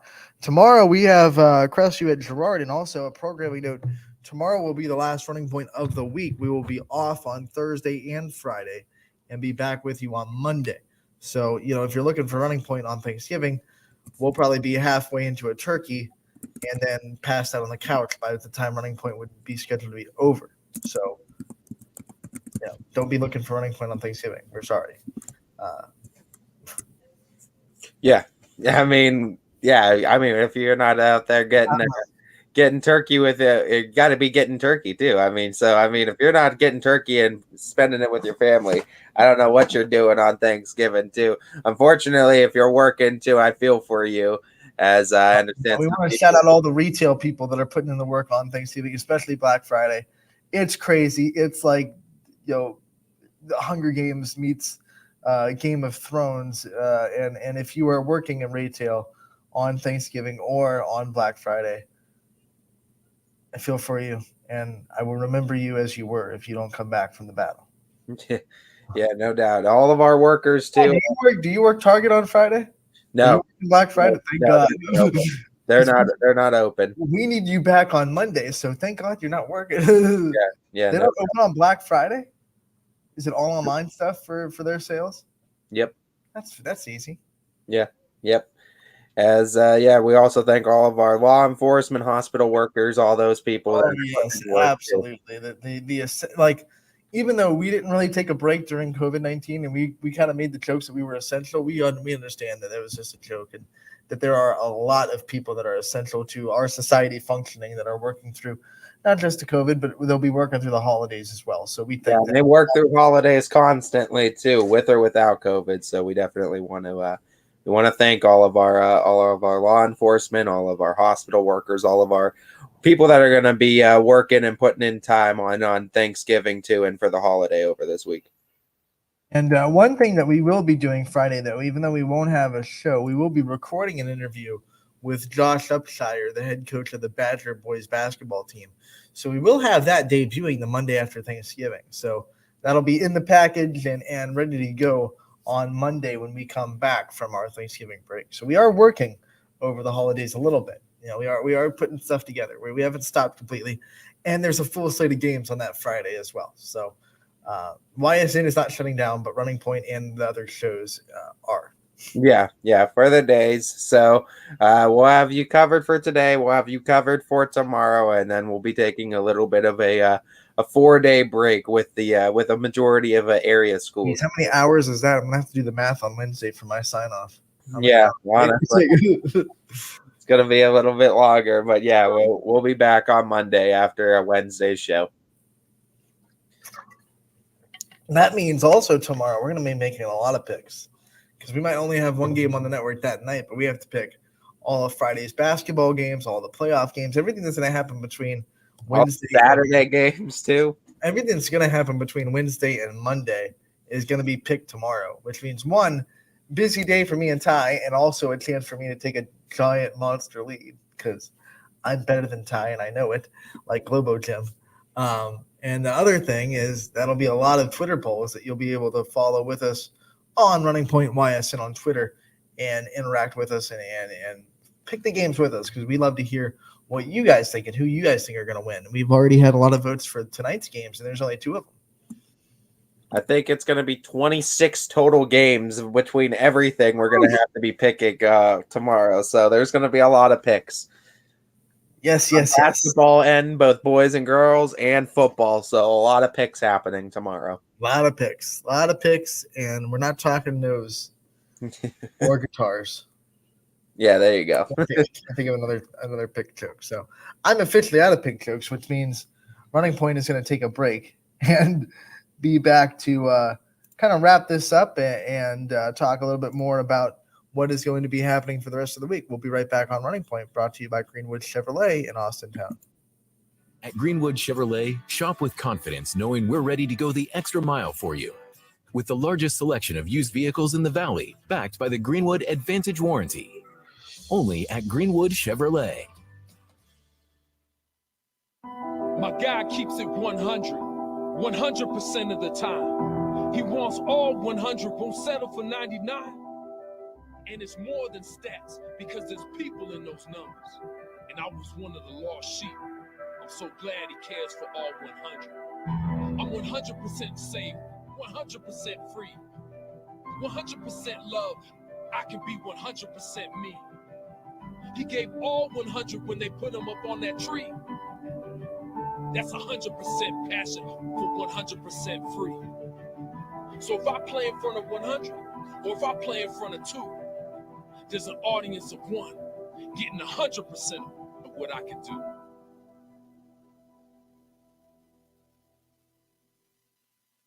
WRS Wealth Advisors is the area's premier wealth and retirement specialist. With our combined 70 years experience, WRS Wealth Advisors is the area's premier wealth and retirement specialist.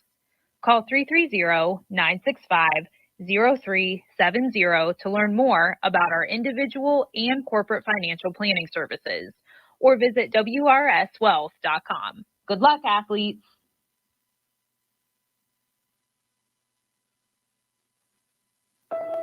News doesn't stop after the sun goes down. Sometimes you just have to hustle to get it. At 21 News, no matter how far it is, no matter what it takes to get there, we're working to bring you the best stories and the freshest content at 11 p.m. with the context and clarity that makes it worth staying up for, no matter what time it is. 21 News at 11 with me, Aaron Simonek, and Derek Steyer. 21 News at 11, news that's worth your time. Coca's Pizza, proud to announce our pizza buffet's back every Wednesday at our Boardman and Campfield locations. Adults only $7.99 and kids only $4.99, and $2 beer starting at 8 o'clock. That's Coca's Pizza. We serve it hot.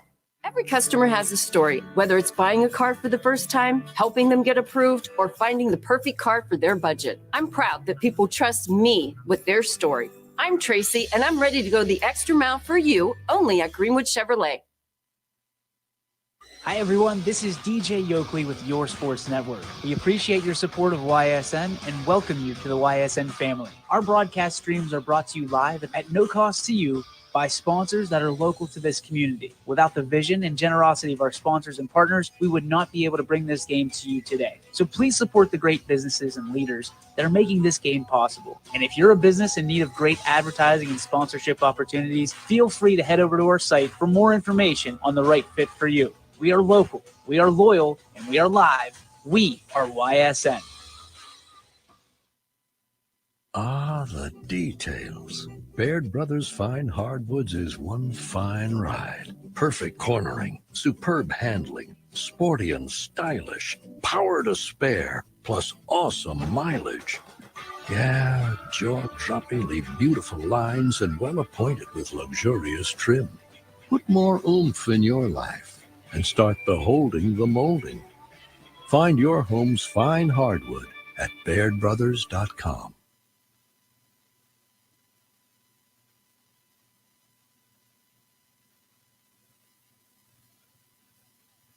Welcome back to Running Point on YSNLive.com, brought to you by our good friends over at Greenwood Chevrolet in Austintown. They go the extra mile for you if you're in the market for a new or used vehicle. No better place to go than Greenwood Chevrolet. Ty, yesterday was the biggest signing day in Louisville. I want to give a shout out to a handful of Louisville baseball players who signed to play at the next level. First, Caleb Miller is going to sign to continue his education and baseball career at Mount Union. What a wonderful career he has had at Louisville, and he'll continue his career this season, going into his senior year, knowing where he's going. And I'm looking at his signing picture, and boy, did he have a lot of people there. So a popular kid over in Louisville as he signs to play at Mount Union next season on the baseball diamond. Also, congratulations to Anthony. What a great name, by the way. Yeah, I'm sure you love it. Strong first name, Anthony Warner from Louisville. He signed to continue his baseball career also at Mount Union. So he'll be joining his teammate with the Purple Raiders. And once again, a very popular signing day as he had a lot of people around him while he signed his letter. Final congratulations in order to Louisville's JT Popick. JT signed his letter of intent yesterday to continue his baseball and education career at the University of Akron. So he's going to be a D1 baseball player with the Zips, a program that had to go away for a while, but then came back, and now it's an exciting time in Akron baseball. An exciting time to be a part of it. He is not the first YSN grad, or I'll say YSN grad. When you're graduating from a school that's in YSN's family, I'm going to call you a YSN grad. So he's not the first YSN person to go to Akron for baseball. It's an exciting program down there as they rejuvenate that program. And, congratulations to JT, Anthony, and Caleb for signing their letters of intent. And we wish you the best of luck. And can't wait to talk to you and continue to cover you this baseball season as you go into your senior year at Louisville. Yeah, and I mean, it's going to be a fun time over there in Akron. A lot of area schools and YSN schools getting some players.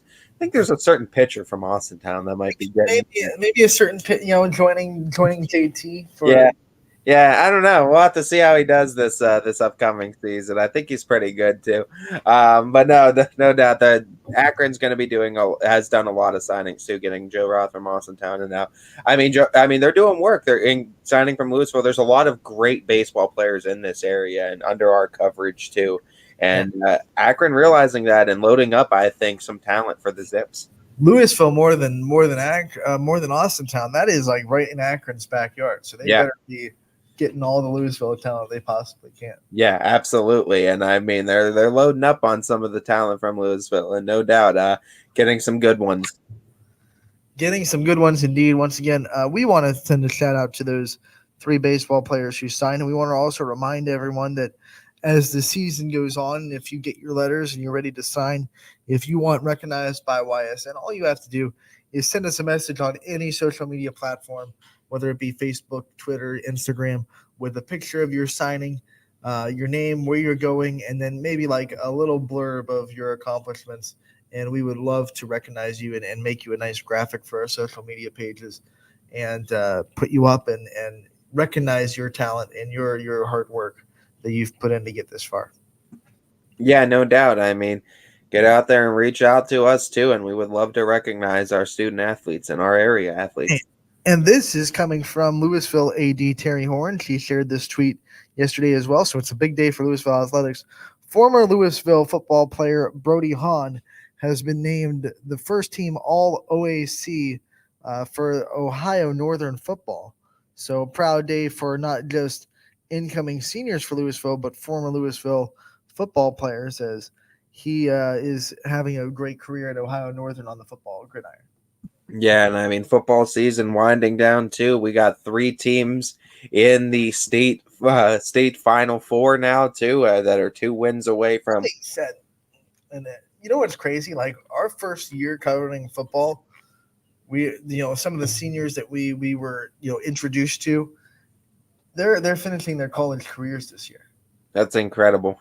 Which makes YSN kind of feel this is like the first time that we've had, this is the first class that we've covered since our freshman year, but it's also the first class that we've seen are the seniors that we cover go on and complete a college career.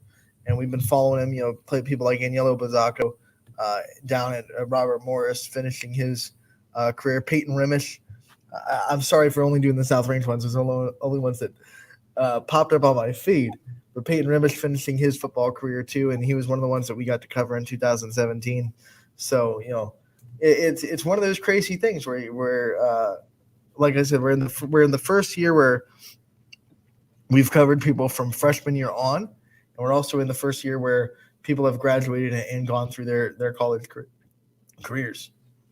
Yeah, and I mean, that's just we see the growth too of a lot of our student athletes, and it just puts into perspective how quickly it all goes. So enjoy it while it's lasting. Yeah, yesterday, by the way, was my 4-year anniversary of YSN. So that made me kind of feel, okay, 4 years. It doesn't feel like 4 years. It feels like we've been going to the moon for 10 years, but only 4 years. And when I signed with YSN, we had 8 teams, 8, back in November of 2017. I'm looking over, and I see more than 8 on that wall. I'm gonna guesstimate that there's more than 8.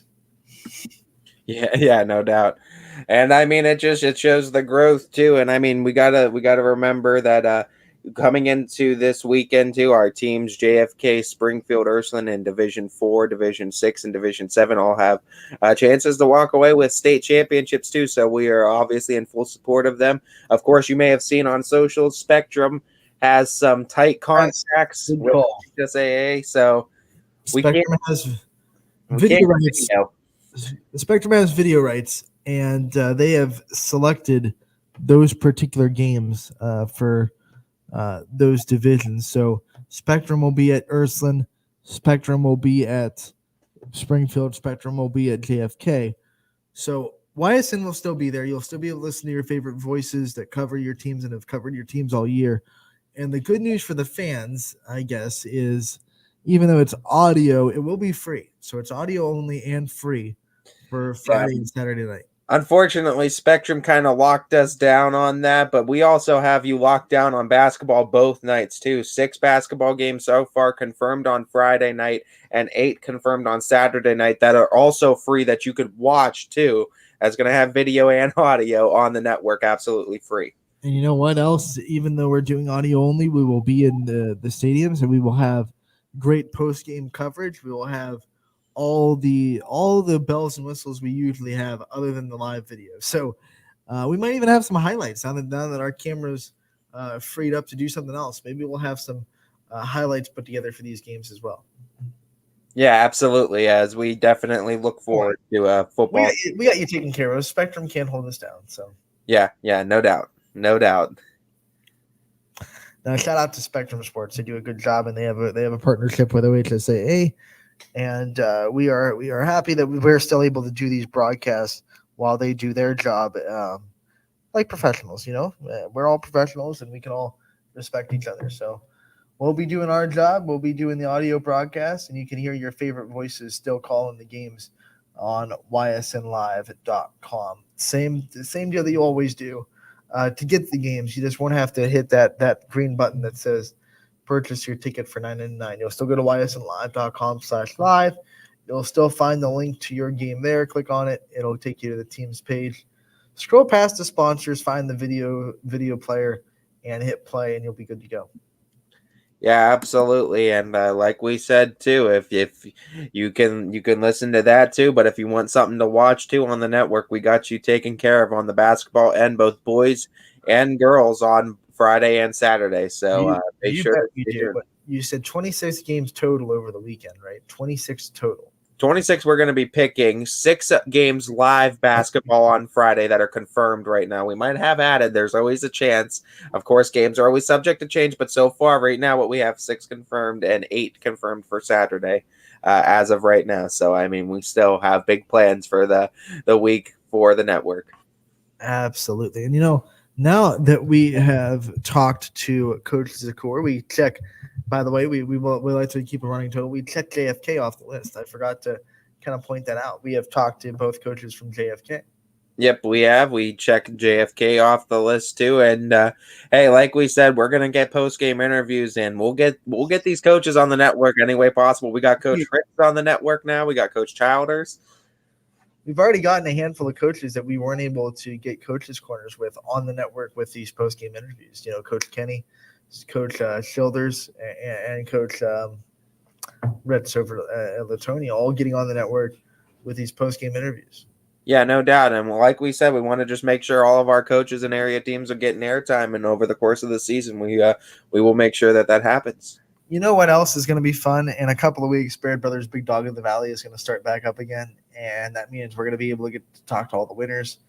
And we're going to be able to announce Baird Brothers. We're going to be able to do our Price is Right challenge again to add some more competition to this show, because why not? We like competing with each other. I'm better than Ty, and I prove it on a daily basis. Yeah, I think I won the whole thing. I think I won the whole thing on the vote total. And then I don't think we kept score. I think we just did it week to week. We got to keep score for basketball season. I'm already about to win the basketball thing. You can win the boys. I'm okay with that. But if I lose to the girls, my street rep will be severely hurt. Street reps already going down with this season, man. I'm getting you on this. I've gotten 16 games right already. Come on. Oh my word. If anything, your rep is getting raised because it's at my bar. I'm the basketball king with this network. So you know what? Kings were made to fall, and I'm going to make you sign the Magna Carta, and you're going to become a monarchical. We'll see. We'll see. Tied at 16 right now. We'll see. With a lot of games to pick over the weekend tomorrow. So don't miss tomorrow's show. We're going to have a lot of basketball to pick. Oh, man. We and Ty are always poking fun at each other. But, man, we're a great duo, man. Now that we just have some time to reflect as we're writing down this show, and we're starting the basketball season, and we've almost closed the door on fall season, which is our first season that we can close the door on with this new era of Running Point. It's been a fun ride, man. Yeah, no doubt. I mean, basketball season, we got you guys covered with so many different area programs too, with coaches' corners, almost at least a couple daily for a couple of weeks there too, starting all the way back in October. And we look to keep breaking records here during the basketball season with live coverage of all area games too, and we're already off to a great start. Like, I remember the first week we started Running Point, and the DJ comes to us and like, hey, keys are yours now. You're gonna run this show, and it's gonna be great. And me and you were just like, okay, but how do we do this? But here we are. We're running it great, and it's a fun time. Couldn't thank you enough for being my co-pilot, my sidecar, whatever you want to say. Despite the competitiveness, we love you, Ty. Yeah, we do a great job here, and we try to do our best giving all these area programs and these communities their spotlight, because we know there's tradition that is deeply enriched in all kinds of communities, and a lot of stories that have yet to be told, but a lot of stories that we've already told on this network. We got a lot of time to tell them. We look forward to telling a lot more as the years come. We are not going anywhere. That is one thing that is for sure on Running Point. And it didn't mean to get so reflective, but at the same time, it's kind of hard not to when you're about to close the door on one season in your first kind of We made it through volleyball season. We're almost through with football season, Soccer season's done. soccer season, and golf season, and now we're opening the page on the winter sports. We can celebrate the fact that all we did for the fall sports. And All Sides is going to be on too, talking wrestling, and that's going to be Quinn. Just and we're going to be having wrestling days too for winter, so all that coverage is going to come back. I can't wait. That's going to be Wednesday. Yeah, That's that's tomorrow. Got to promote it. Gary Alsizer will be on the show at noon, and we will begin our weekly wrestling segments with Gary Alsizer. it starts. Good job, Ty, because I forgot about that. Yeah, it starts tomorrow too with our wrestling coverage. So don't think we're slacking on wrestling too. Going to be Brian Tolnar-esque too, and I can't wait too. We have our guy checked off too. As I like having our seasonal guests too, as we will definitely look forward to be talking with Brian Tolnar again though. But we're going to be transitioning to All Sizer now and talking wrestling, and I'm really excited too, getting a little bit more of that in-depth knowledge from someone who really knows the sport. Wrestling Wednesdays with Gary Alsizer starts tomorrow, and I could not be more stoked to expand our coverage of wrestling. WWWG. No, not that kind of wrestling time. It's WWWG. Wrestling Wednesdays with Gary. WWGD. What would Gary do? Yeah, there you go. Gary What would Gary do?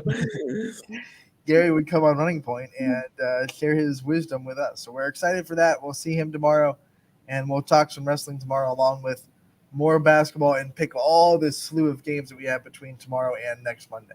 So it's going to be a busy show tomorrow. So tune in to pick along with us. 26 games, football, girls basketball, boys basketball combined that we're going to be picking, as well as talking a little bit of wrestling with Gary Alsizer tomorrow. So it's going to be a packed show, and it's going to be a fun one to talk.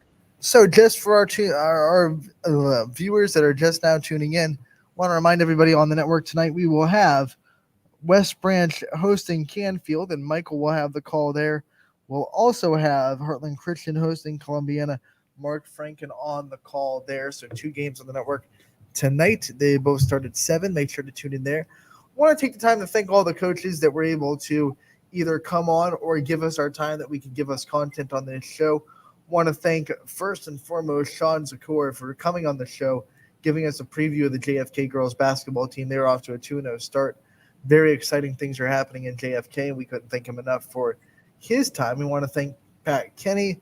Want to thank John Ritz. Want to thank Scott Slavesco for their time in the post-game interviews, and thank Kylie Wilson and Ella Gregorino. Yeah, there you go. Not too fast. Gregorino, and we also want to thank Grace Narcom for showing up and doing their post-game interviews as well. And then we want to thank Jason Ray for giving DJ his time and letting us play that interview with East Palestine boys basketball. Couldn't thank our coaches enough for the time that they provide for us. We couldn't do what we do without them letting us do what we do in that sense of the word. So we thank them. Me and Ty will be back tomorrow. We're taking a 22-hour break.